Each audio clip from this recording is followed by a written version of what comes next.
Billy from Diversity Officer Magazine will be coming up here to talk about inclusive ambivalence. So let's give Billy a round of applause, please.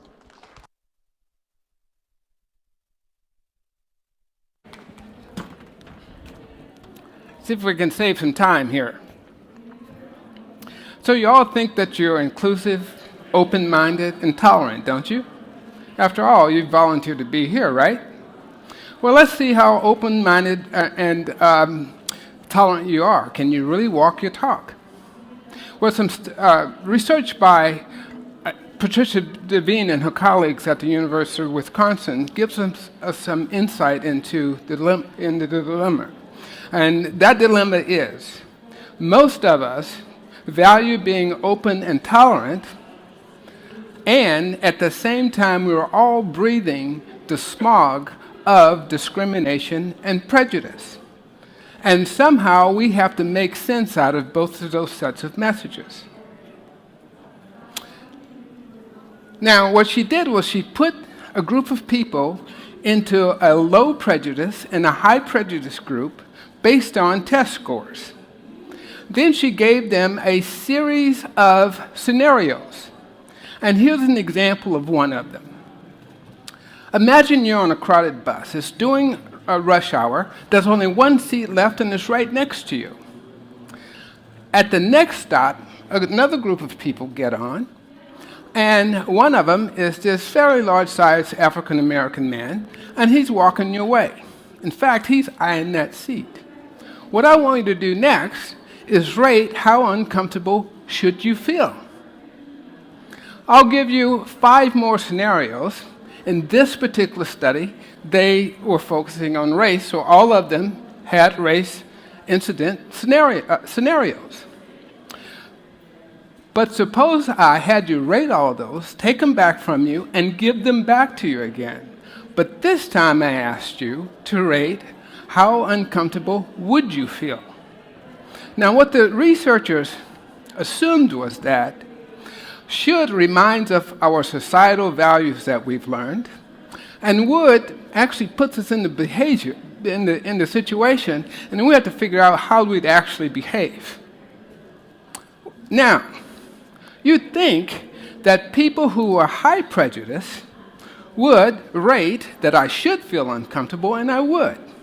And just the opposite for the people, as we look here, for the folks who are in the low prejudice position. But it turns out that of those low prejudice people, about 71% of them had responses that made their shoulds look very similar to the people who were liberal, but their woulds were very similar to the people who were prejudiced.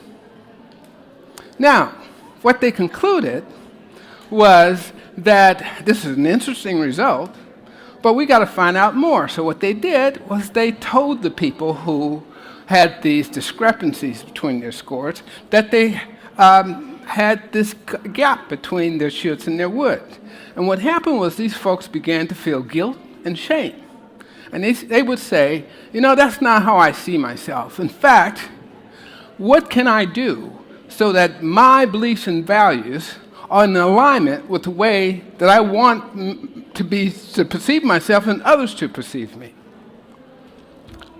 That's where we come to what I refer to as ambivalent inclusion. These are two opposing values that most of us hold.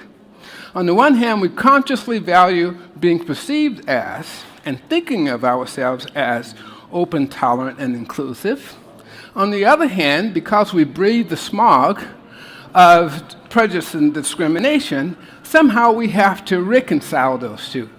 And the way in which we do that is that we end up superimposing our beliefs about ourselves that we really like over those situations in which the ugliness of our society tends to rise above unconsciously playing havoc on our everyday lives. Now, can we give them unconscious bias training to help them? Well, it turns out that there's lots of evidence that the Google employee who wrote the email about questioning whether female employees had the wired capability to be as great as guys are in doing tech work. There's lots of evidence that he had cultural bias training, and it didn't seem to serve him as well as it could have. And that's for the following reason, at least in part. One is that unconscious bias training assumes that we're wired to be biased and discriminate. As a result, it's much too easy for people to basically say, hey, listen, since that's the way we all are, why don't we just live with it and get back to work? Well, I'm a cognitive cultural psychologist by training. And what I've learned is something a little bit different. What I've learned is that we as human beings, we have a lot of information impinging on us at any one time. But we're wired, fortunately enough, to make sense out of all that information by putting them into categories.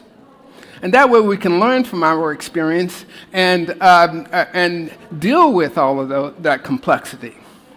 Now, the meaning that we put on any one category comes from social learning. So we can have one category in one culture that is very similar to another culture, but there's two different meanings. Let's take a look at how this might work. And this is from anthropology. In matrilineal societies, a big, muscular guy with lots of presence may be meek, mild, and caring. And everybody sees him that way. In a patrilineal society, that same individual, they need him to be the most aggressive and mean guy as possible. Why?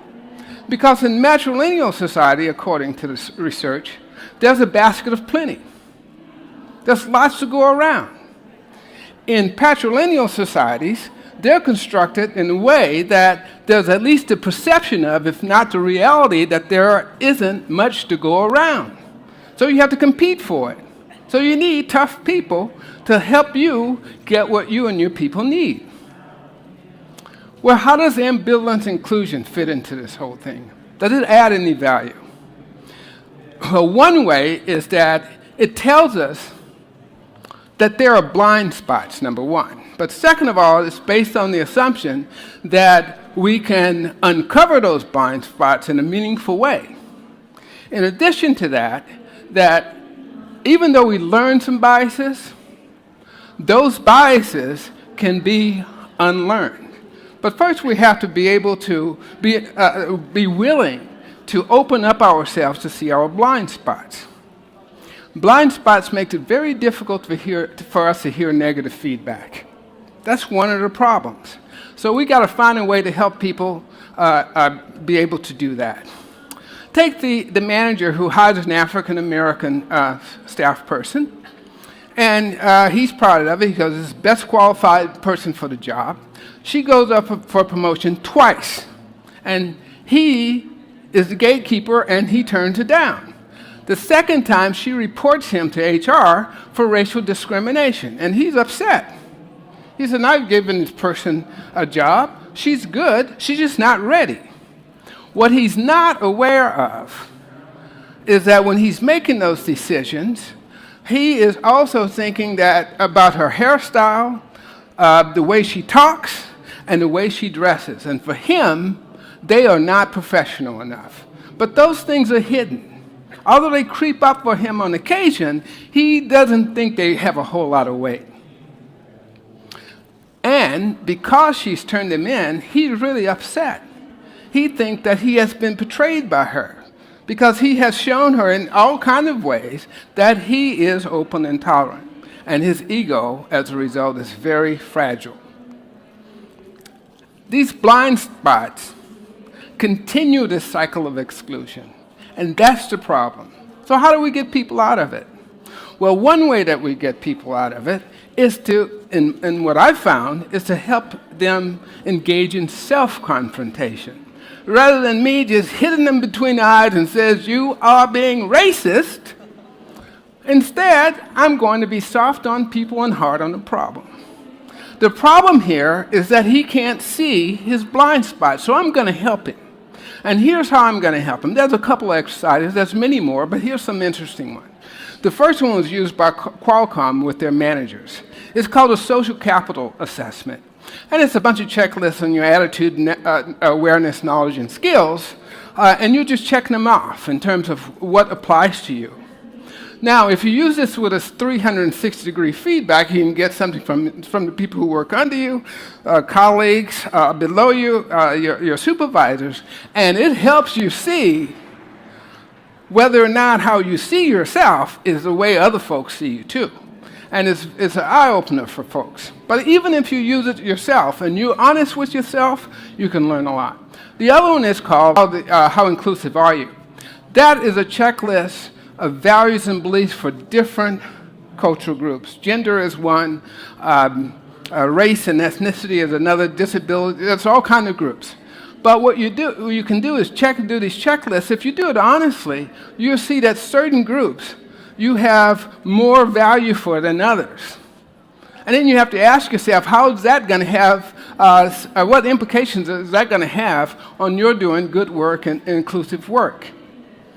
So, get people to look at themselves who have a very difficult time doing so by making certain that you give them an opportunity to do some kind of self-evaluation. I thank you for your time and appreciate your being here.